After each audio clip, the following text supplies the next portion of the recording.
Most people have no idea how much their diet is quietly working against them. It's the tiredness that sets in by mid-afternoon, no matter how much sleep you got. It's the stiffness in your knees before you've even gotten out of bed. It's the blood sugar that never quite settles, no matter what you try. Most of the time, nobody connects any of it back to something as basic as what's actually on the plate.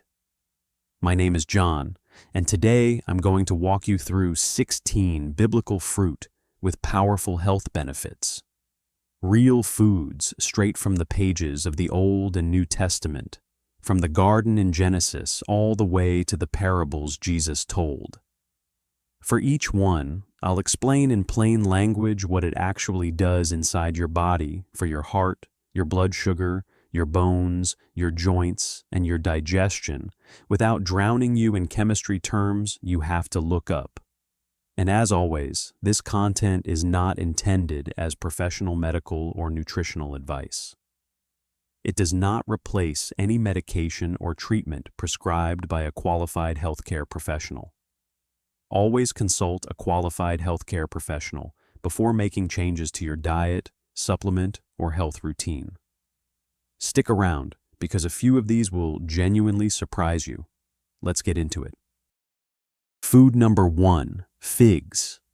Figs show up constantly in the Bible, starting right at the very beginning of Genesis with the leaves Adam and Eve reach for after eating from the tree of knowledge, and continuing all the way through the list of 7 species God promises the Israelites when he describes the Promised Land as a good and abundant place.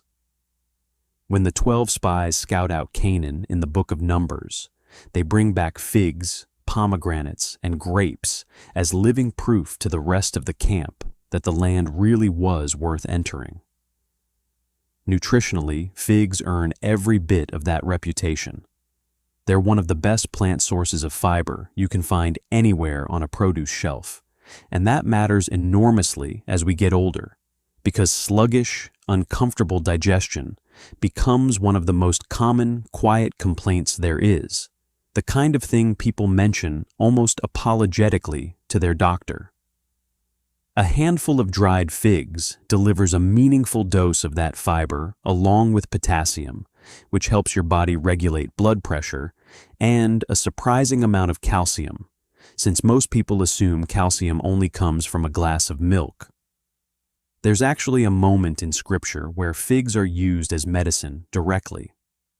In the book of Isaiah, King Hezekiah becomes deathly ill from a boil, and the prophet Isaiah instructs that a poultice made from figs be applied to it, after which the king recovers. This wasn't superstition dressed up as religion.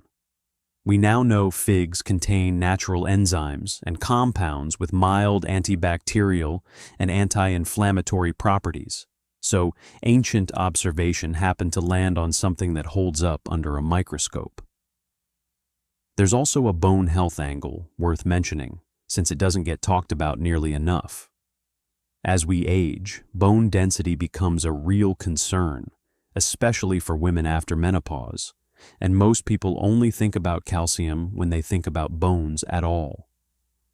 Figs quietly bring calcium, potassium, and magnesium to the table together, and that combination matters, because potassium helps your body hold on to calcium instead of losing it through urine, and magnesium helps activate the vitamin D your body needs to actually use that calcium properly.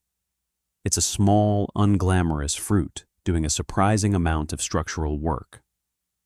One caution worth knowing clearly: dried figs are fairly concentrated in natural sugar simply because drying removes the water and leaves the sugar behind. So, if you're managing diabetes or watching your blood sugar, portion size matters, and 3 or 4 dried figs is a sensible serving rather than a whole handful. They also contain vitamin K, which plays a role in how your blood clots.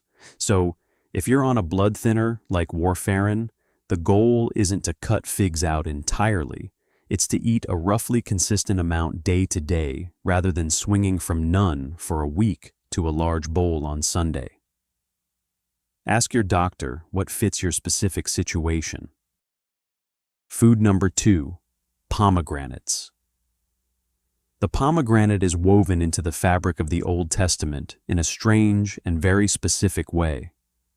Images of pomegranates were embroidered onto the hem of the high priest's robe in the book of Exodus, alternating with golden bells and carved pomegranates decorated the tops of the great bronze pillars standing at the entrance of Solomon's temple. This wasn't decoration chosen at random.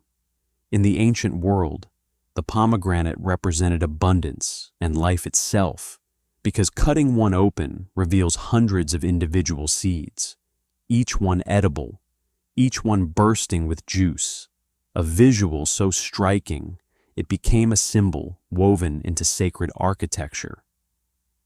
Modern research backs up why this fruit earned that kind of symbolism.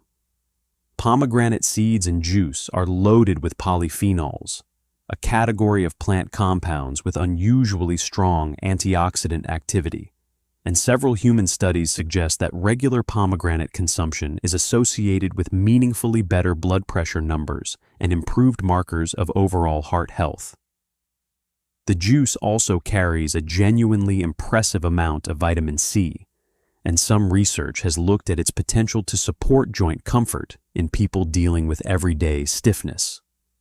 There's also some early but genuinely interesting research looking at pomegranate's effect on memory and cognitive function in older adults, with a small number of studies showing modest improvements in verbal and visual memory over several weeks of regular consumption. It's not a cure for anything, and nobody should treat it that way, but it's a reasonable piece of a broader pattern where antioxidant-rich fruit seems to support brain health the same way it supports blood vessel health. Now here's the part I have to be honest about, because it's the most important safety note in this entire video. Pomegranate is one of the few fruits on this list that can meaningfully interact with medication. It can affect how your body processes certain statins used for cholesterol, some blood pressure medications, and blood thinners, potentially making them stronger or weaker than your doctor intended. This does not mean you need to avoid pomegranate for the rest of your life. It means that if you're on any of those medications, especially concentrated juice or supplement forms rather than the whole fruit eaten occasionally, it's genuinely worth a quick conversation with your pharmacist or doctor before making it a daily habit. Food number 3, grapes. Grapes and vineyards appear so often throughout Scripture that they practically function as their own recurring character in the story. Noah plants a vineyard as one of the very first things he does after the flood recedes.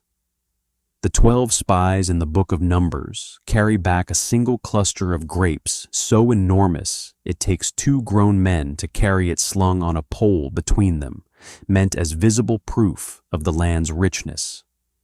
And centuries later, Jesus describes himself as the vine and his followers as the branches, one of the most quoted images in the entire New Testament.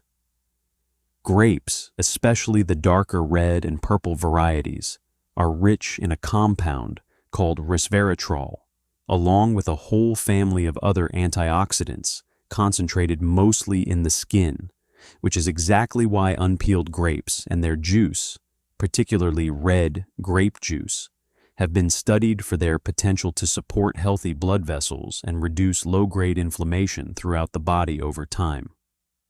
Grapes also deliver a decent dose of vitamin K, important for bone and blood health, and a surprising amount of hydration, since they're mostly water by weight, something that matters more than people realize once thirst signals start becoming less reliable with age. Grapes also get studied fairly often for eye health specifically, since the same antioxidants concentrated in the skin appear to help protect the delicate tissue at the back of the eye from the kind of oxidative damage that builds up over decades and contributes to age-related vision loss. If you're looking for a practical way to work more grapes in, freezing a batch and eating them cold is a genuinely satisfying way to curb a sweet craving without reaching for something processed. The health caution here is mostly about moderation and dental comfort, since grapes are fairly high in natural sugar and shockingly easy to overeat by the handful without ever noticing, especially in front of the television. For anyone managing blood sugar, keeping portions to about a cup and pairing them with a small amount of protein, like a few cubes of cheese or a handful of nuts, helps blunt any spike and keeps you feeling fuller for longer. Food number 4, olives. After the floodwaters begin to recede, the dove Noah sends out from the ark returns carrying a fresh olive leaf, and that single image has represented peace, renewal, and hope ever since, across cultures far beyond just the Bible. Olive oil anointed kings and priests into their positions. It fueled the lamps burning continually inside the temple, and Jesus prayed his most anguished prayer the night before his arrest in a garden named Gethsemane, a name that literally translates to olive press, because it sat among ancient olive groves on the Mount of Olives. The olive itself, and especially the oil pressed from it, is genuinely one of the most heavily researched foods in all of modern nutrition science. Extra virgin olive oil forms the backbone of the Mediterranean diet, which has been studied for decades and repeatedly linked in large population studies to meaningfully lower rates of heart disease, stroke, and even certain types of cognitive decline. The monounsaturated fat found abundantly in olives helps lower harmful cholesterol without touching the beneficial kind your body needs, and olives contain compounds called polyphenols that fight inflammation at a cellular level, the same kind of chronic low-grade inflammation doctors now believe underlies a huge range of age-related conditions.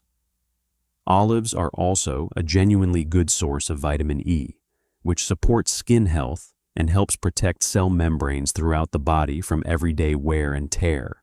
And some research has looked specifically at olive leaf extract, a traditional folk remedy long before it was ever studied in a lab, for its potential to support healthy blood pressure and immune function. You don't need the extract to get benefits, though. Regular olives and a good drizzle of the oil on vegetables or bread does most of the same work. Whole table olives are fairly high in sodium simply because of how they're cured and preserved in brine. So, if you're closely watching your blood pressure, rinsing them under water before eating or choosing a lower sodium variety at the store is a smart, easy adjustment. Beyond that one consideration, olives and olive oil are about as safe and consistently beneficial as a food gets, which is part of why doctors so rarely hesitate to recommend more of them. Food number 5, dates. Jericho is called the City of Palms in the book of Deuteronomy, and date palms would have provided one of the single most reliable, calorie-dense foods available across the harsh desert climate of the ancient Near East, capable of thriving where little else would grow. Many respected scholars actually believe the honey mentioned in that famous phrase. A land flowing with milk and honey referred to thick date syrup rather than bee honey, since it was far more common, far easier to produce in bulk, and far more accessible to ordinary families at the time. Dates are remarkably nutrient-packed for a food this naturally sweet, which is exactly why they've sustained desert travelers for millennia. They're rich in fiber, which meaningfully slows down how quickly their natural sugars enter your bloodstream compared to something processed like candy or soda, softening any blood sugar spike. They also contain a strong dose of potassium and magnesium together, two minerals that work as a team to support healthy blood pressure and normal muscle and nerve function, which becomes especially relevant as we get older, and muscle cramps, restless legs, or irregular heartbeat sensations start becoming more common, frustrating complaints. Dates also carry a decent amount of iron, and historically they served ancient travelers the same basic purpose an energy gel or protein bar serves a hiker today. a small, portable food that delivers a real jolt of usable energy without spoiling in the heat. That's a big part of why they're still traditionally eaten to break the daily fast during Ramadan across much of the Middle East, a practice with genuinely sound nutritional logic behind it, since dates restore blood sugar gently rather than all at once. The one thing to genuinely watch here is portion size, purely because of how calorie-dense and sugar-dense dates are for their small size. A few dates a day, chopped into oatmeal or eaten as a small afternoon snack, is a genuinely healthy habit that a lot of dietitians actively recommend. A whole handful eaten mindlessly while watching a movie adds up far faster than most people expect, which matters especially for anyone managing diabetes or actively watching their weight. Food number 6, raisins. Raisins, meaning dried grapes, actually get their own specific mentions in Scripture, separate from mentions of fresh grapes, which tells you they were considered a distinct and valuable food in their own right. Abigail brings King David's men a peace offering that specifically includes clusters of raisins in the book of 1 Samuel, and raisin cakes appear elsewhere as a food carried on long journeys and given as gifts of welcome. Because unlike fresh grapes, raisins didn't spoil during weeks of travel through the desert. Drying grapes concentrates almost everything already inside them, including a good portion of the antioxidants and nearly all of the fiber, which is part of why raisins have long been recommended by grandmothers and doctors alike as a gentle, natural remedy for constipation. They're also a genuinely solid source of iron, something a surprising number of older adults, women in particular, run low on without ever realizing it, and that quiet deficiency can contribute directly to the kind of persistent, unexplained fatigue people often chalk up to simply getting older. Raisins also contain a trace mineral called boron that rarely gets mentioned, which plays a supporting role in how your body processes calcium and vitamin D for bone strength. And there's an old folk remedy involving soaking a small handful of raisins in water overnight and drinking the water in the morning, which some people still swear by for gentle digestive relief. There isn't strong, formal research behind that specific practice, but it's a harmless one if you enjoy it. And it's a good example of how a lot of these old kitchen habits, passed down without any scientific label attached, still hold up reasonably well once someone finally studies them. Because drying removes almost all the water content, raisins end up calorie-dense and considerably higher in sugar by volume than fresh grapes, ounce for ounce. A small handful, roughly a quarter cup, is a reasonable daily serving mixed into oatmeal, yogurt, or a small trail mix, rather than eating straight from the box the way you might handle popcorn at a movie. Food number 7, melons. In the book of Numbers, the Israelites wandering through the wilderness turn to Moses and complain, remembering out loud the melons and cucumbers they used to eat freely back when they were enslaved in Egypt. It's one of the more strikingly human moments in the entire story. People so worn down by hardship that they're genuinely longing, almost grieving, for good, familiar produce. Melons, whether we're talking about modern watermelon or the muskmelon varieties closer to what actually grew along the Nile in ancient Egypt, are mostly water by weight, which makes them one of the very best hydrating foods you can possibly eat. Something that matters far more than most people realize, since the body's thirst signals naturally become less reliable as we age, quietly leading to chronic mild dehydration in a lot of older adults. Watermelon specifically also contains a compound called lycopene, the very same pigment that gives ripe tomatoes their deep red color, and it's been studied fairly extensively for its potential role in supporting heart and blood vessel health over time. Cantaloupe, in particular, one of the muskmelon varieties, is also an excellent source of vitamin C and beta-carotene, both of which support your immune system and skin health, making it a genuinely useful fruit to lean on during the colder months when fresh produce choices tend to shrink and immune support matters more. Even a small bowl a few times a week can meaningfully add up over a season, especially for anyone who struggles to eat enough fresh produce simply because chewing tougher fruits and vegetables has become uncomfortable, since melon requires almost no effort to eat. Melons are naturally low in calories and generally very safe for nearly everyone to enjoy freely. The one exception worth mentioning is that anyone managing significant kidney concerns should be mindful of melon's potassium content and check in with their doctor about exactly how much fits comfortably into their particular diet, since kidneys that aren't functioning at full capacity can struggle to clear excess potassium properly, which is a conversation worth having directly with your doctor rather than guessing on your own. For most people without that concern, though, melon is about as easy and rewarding a fruit to eat regularly as exists, requiring no peeling skill and no real preparation beyond slicing it up. Food number 8, cucumbers. Cucumbers are mentioned in that very same verse in Numbers, right alongside melons, part of the specific food the wandering Israelites missed most from their years in Egypt, where cucumbers grew abundantly along the fertile banks of the Nile River and were considered an everyday staple rather than anything special. Botanically speaking, a cucumber is actually a fruit, even though nearly all of us treat it like a vegetable at the dinner table.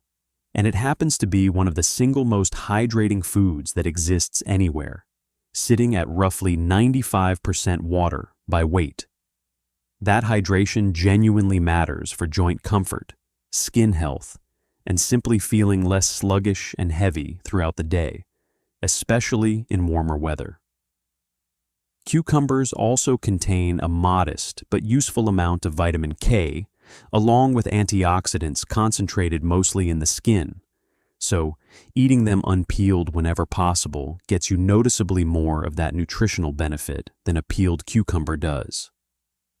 Cucumbers also contain silica, a trace mineral that's been studied in a modest way for its potential role in supporting connective tissue, joint comfort, and skin elasticity, which is part of why cucumber has shown up in traditional home remedies for so long, well before anyone understood the chemistry behind it. Whatever your grandmother told you about cucumbers being good for you, she probably wasn't wrong. Cucumbers are also naturally low in both sugar and calories, which makes them one of the easiest foods on this entire list to eat freely without giving portion size a second thought, something that's genuinely rare on a list of otherwise calorie-conscious fruit. There's really no significant health risk associated with cucumbers for the average person, which makes them one of the lowest risk foods on this entire list. The main thing genuinely worth knowing is that some people find the tougher skin a bit harder to digest comfortably, so peeling it off is a perfectly fine option if raw cucumber skin ever causes any noticeable stomach discomfort or bloating. Some people also find pickled cucumbers easier to enjoy regularly, though it's worth remembering that pickling adds a fair amount of sodium, so fresh cucumber remains the better everyday choice for anyone watching their blood pressure closely. Food number 9, apples. Apples are a little bit controversial among Bible scholars, since the original Hebrew word used in passages like the Song of Solomon, where the bridegroom is affectionately compared to an apple tree among the trees of the wood, may actually have referred to apricots, which grew far more commonly and reliably throughout that particular climate than true apples ever did. Either way, the fruit described in that passage as sweet, fragrant, and deeply desirable has been translated as apple in English Bibles for centuries, and the book of Proverbs even uses the phrase apples of gold as a beautiful image for a wise, well-spoken word offered at just the right moment. Whichever fruit was originally intended by the ancient writers, apples as we know them today have earned their modern reputation entirely on their own merits. They're rich in a specific type of soluble fiber, called pectin, which has been repeatedly shown in studies to help lower harmful cholesterol and slow down digestion in a way that keeps blood sugar noticeably steadier after meals rather than spiking and crashing. The skin in particular carries a compound called quercetin, a powerful antioxidant that's been studied for its potential anti-inflammatory effects and possible benefits for heart and brain health when eaten regularly over time. Apples also do something for your gut that's easy to overlook. That same pectin fiber acts as food for the beneficial bacteria living in your digestive tract, essentially feeding the good microbes rather than the harmful ones, and a healthier gut microbiome has been linked in ongoing research to everything from better digestion to a steadier mood and a stronger immune response. Apples are about as low risk as any food gets, and doctors rarely hesitate to recommend one a day as a genuinely reasonable habit.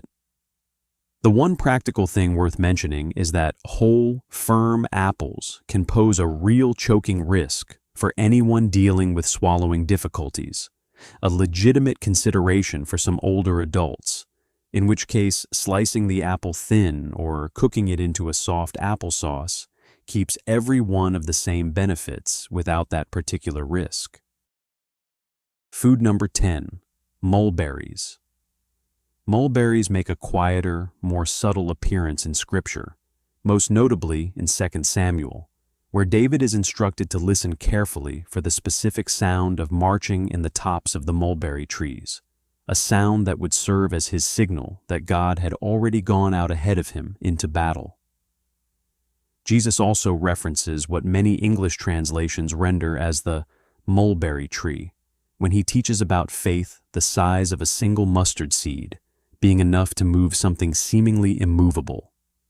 Mulberries are smaller and considerably less famous than most other fruit on this list today, largely because they bruise easily and don't ship well, but they're genuinely impressive on a nutritional level. They're rich in vitamin C, iron, and an entire group of antioxidants called anthocyanins, the very same family of compounds responsible for giving blueberries their deep purple color and their well-earned reputation for supporting brain function and heart health as we age. Some more recent research has also looked specifically at compounds found in mulberry leaves and fruit for their potential effect on blood sugar control immediately after meals, which is an active and genuinely promising area of study. Interestingly, mulberries actually contain resveratrol as well, the same compound we talked about with red grapes, and in some varieties the concentration is even higher, which makes a small bowl of dried mulberries a genuinely underrated way to get that particular benefit, if fresh ones aren't easy to find where you live. They're worth seeking out at a health food store or farmer's market if you've never tried them, since most people who finally do end up wondering why this fruit isn't more popular. Mulberries are safe for nearly everyone when eaten in normal food amounts, the way you'd buy them fresh, frozen, or dried at a store. The unripe green fruit and the plant's white sap can occasionally cause mild stomach upset in some people, so this is really only a practical concern if you happen to be foraging them yourself from a tree, rather than buying them already ripe and prepared. Food number 11, sycamore figs. The prophet Amos describes himself plainly as a herdsman and, in his own words, a gatherer of sycamore figs, a humble, physically demanding, hands-on job that tells us just how common and ordinary this particular fruit was for everyday working people rather than the wealthy. Centuries later, in the New Testament, the short tax collector Zacchaeus famously climbs a sycamore tree just to catch a glimpse of Jesus over the heads of the crowd, a tree common and familiar enough that Luke didn't need to explain what it was to his original readers. Sycamore figs are actually a different species entirely from the common fig most of us buy at the grocery store, generally smaller, less sweet, and historically eaten by people who genuinely couldn't afford the more prized cultivated fruit varieties. They're still a solid, dependable source of fiber and contain a reasonable amount of vitamin C and calcium for their size. In parts of Africa and the Middle East today, sycamore fig leaves and bark are also still used in traditional folk remedies for digestive complaints, although the formal scientific research backing that specific use remains considerably thinner than the research we have on the fruit itself. What's genuinely interesting is that the sycamore fig tree pollinates through a specific, tiny wasp rather than wind or bees, a detail ancient farmers noticed and worked around long before anyone understood pollination biology, which is part of why the fruit needed to be gathered and slightly slit open by hand to ripen properly, exactly the kind of humble, physical labor Amos describes doing before God called him to be a prophet. There's no major safety concern with sycamore figs for anyone who does come across them. Because they're far less commonly sold outside their native growing regions compared to common figs, most people watching this video will get essentially the same range of benefits simply by reaching for regular figs, which are dramatically easier to find at any ordinary grocery store. Food number 12, almonds. Almonds hold a genuinely remarkable, almost miraculous place in the Bible. In the book of Numbers, chapter 17, Aaron's plain wooden staff miraculously buds, blossoms, and produces fully ripe almonds overnight as a direct sign confirming his priestly authority among the tribes of Israel. And the intricate design of the golden lampstand inside the tabernacle was deliberately patterned after almond blossoms and buds. Jacob also sends almonds as part of a carefully chosen gift to the powerful ruler of Egypt in the book of Genesis. Clear evidence that almonds were considered a genuinely valuable, prestigious commodity worth offering as tribute. Almonds are also one of the better studied nuts in all of modern nutrition science, and the results consistently line up with their ancient reputation. They're an unusually strong source of vitamin E, a fat-soluble antioxidant that supports skin health and helps protect your body's cells from everyday wear and tear, along with magnesium, a mineral that plays a role in everything from healthy blood pressure regulation to muscle relaxation, and even the quality of your sleep at night. Multiple well-designed studies have linked regular almond consumption to modest but real improvements in cholesterol levels, specifically when almonds replace less healthy, processed snacks in the diet. Almonds also pack a real amount of plant protein for a snack food, which makes them genuinely useful for keeping blood sugar steady between meals, since protein and fat together slow down digestion and prevent the kind of sharp spike and crash you'd get from a carbohydrate-only snack like crackers or pretzels. If dairy doesn't agree with you, unsweetened almond milk is also a reasonable, calcium-fortified alternative worth considering. Though it's worth knowing it doesn't carry nearly the protein content of the whole nut itself, so treating it as a beverage rather than a replacement for the actual nut is the more accurate way to think about it. Two things are genuinely worth knowing before you start snacking. Almonds are fairly calorie-dense, so a small handful, roughly a quarter cup, is a sensible daily serving rather than eating them straight from a large bag while watching television. And they're relatively high in oxalates, naturally occurring plant compounds that can contribute to kidney stone formation in people who are already prone to developing them. So, if you personally have a history of kidney stones, It's genuinely worth a quick conversation with your doctor about how many almonds fit comfortably into your particular diet. Food number 13, pistachios. Pistachios appear in that very same carefully assembled gift Jacob sends down to Egypt in the book of Genesis, listed right alongside almonds as one of the finest, most impressive products the land of Canaan had to offer, deliberately chosen as a peace offering meant to genuinely impress a powerful foreign ruler. That detail alone tells you pistachios were already considered a rare, prized delicacy nearly 4,000 years ago, long before they showed up as a bar snack. Pistachios genuinely stand out among nuts today for having one of the higher protein contents of the bunch, along with a healthy overall ratio of beneficial fats to less beneficial ones. They're also unusually rich in two specific antioxidants called lutein and zeaxanthin, compounds that concentrate specifically in the eye itself and have been studied closely for their potential role in supporting healthy vision as we get older, which is a genuinely useful thing to know since gradual eye strain and vision changes are such a common, frustrating complaint later in life. Pistachios also contain a decent amount of potassium and a modest amount of fiber, especially compared to their small size. There's also a small, practical reason pistachios make such a good everyday snack. Because you have to crack the shell open one at a time, people naturally eat them more slowly than nuts that come pre-shelled, and that little bit of friction genuinely helps with portion control without you even having to think about it, which is a nice bit of built-in discipline for a food this easy to overeat.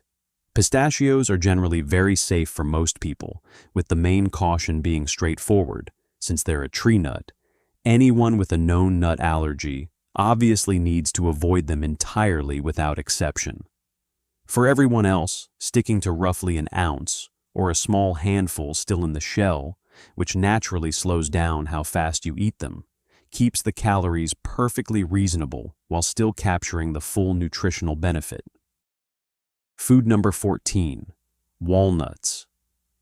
Walnuts get a lovely quiet mention in the Song of Solomon, where the bride describes going down into what's often translated as the Garden of Nuts, specifically to see the fresh green shoots of the valley and whether the vines were budding, a line most scholars closely associate with walnut orchards, which were widely cultivated and prized throughout the entire region during that era. Walnuts are genuinely unique among nuts because they contain a meaningful amount of a plant-based omega-3 fatty acid called alpha-linolenic acid, which your body partially converts into the same beneficial type of fat typically found in fatty fish like salmon. That makes walnuts one of the better available options for anyone who doesn't eat much fish, but still genuinely wants to support their heart and brain health through diet alone.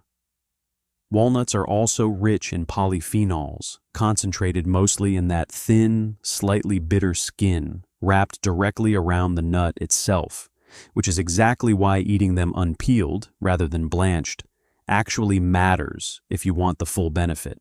There's also a fun bit of trivia worth sharing, since a shelled walnut genuinely resembles the shape of a human brain, with two hemispheres and folded ridges, which led ancient herbalists following what was called the doctrine of signatures to believe walnuts were specifically meant to support brain health.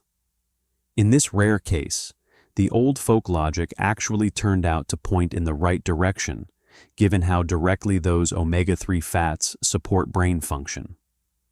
Walnuts are safe for most people in reasonable, everyday amounts, again with tree nut allergies serving as the main and most important exception to keep in mind. Because they're fairly calorie-dense, like most nuts on this list, a small handful, roughly 7 to 8 whole walnuts, is genuinely plenty as a regular daily habit, rather than something to snack on freely throughout the entire day. Food number 15, citron. Citron is a lesser-known fruit today, at least outside certain communities, but it has genuinely deep roots in Jewish tradition specifically. In the book of Leviticus, God instructs the Israelites to take the fruit of goodly trees as part of their celebration during the Feast of Tabernacles, and Jewish tradition has long and consistently identified that particular fruit as the citron, which is still actively used today in the ritual bundle carried during that holiday, widely known by its Hebrew name, the etrog. Citron looks something like an unusually large, bumpy, oversized lemon, and while most of its bulk is actually thick, intensely fragrant peel rather than juicy flesh, that peel is genuinely where a lot of its practical nutritional value lies. It's rich in vitamin C and contains flavonoids, plant compounds that have been studied for their potential role in supporting healthy digestion and reducing everyday inflammation throughout the body. In many traditional Mediterranean and Middle Eastern kitchens, candied citron peel has also long been used as a gentle digestive aid, served after unusually heavy meals, a tradition passed down for generations. The ancient Roman writer Pliny the Elder actually wrote about citron being used as an early remedy for digestive complaints, and even as a treatment tried against poisoning, which tells you people were experimenting with this fruit medicinally long before the Bible's own writers referenced it. Modern science hasn't confirmed most of those ancient claims directly, but the underlying idea that citrus peel supports digestion has held up reasonably well. Citron is safe for the vast majority of people who encounter it, though like other citrus fruits in that same family, it may interact with certain medications, most notably some cholesterol-lowering statins and blood pressure drugs. It's a fruit most people only eat in fairly small amounts anyway, given how intensely flavored the peel is, but it's still worth mentioning to your doctor if you happen to eat much of it on a regular basis. For most people, though, citron shows up more as a flavoring in candied form, marmalade, or traditional holiday baking, than as something eaten in large quantities on its own, which keeps any real risk fairly low in practice. Food number 16, apricots. We genuinely saved this one for last because a growing number of Bible scholars now believe the fruit translated simply as apple throughout several key Old Testament passages, including that romantic image in the Song of Solomon we mentioned earlier, was very likely the apricot instead, since apricot trees were common, hardy, and thriving throughout the entire ancient Near East, while true apple trees generally struggled in that same hot, dry climate.